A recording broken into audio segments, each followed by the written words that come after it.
কোন সন্তানের মায়ের পরে যদি কেউ থাকে সে হচ্ছে মাসি।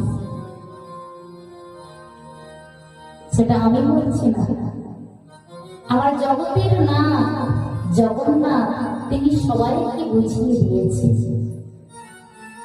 এই জগৎকে বুঝিয়ে দিয়েছে যে মায়ের পরে যদি কেউ থাকে সে হচ্ছে মাসি।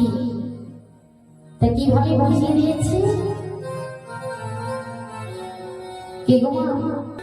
আজকে আমার জগন্নাথ রথযাত্রাতে রথে হয়ে 9 দিনের জন্য গন্ডিচা মাসির বাড়িতে এসেছে। কেন?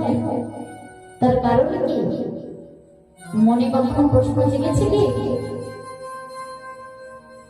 জগতের নাথ জগন্নাথ তিনি মন্দির ছেড়ে তিনি মাসির বাড়িতে, গন্ডিচা মাসির বাড়িতে 9 দিনের জন্য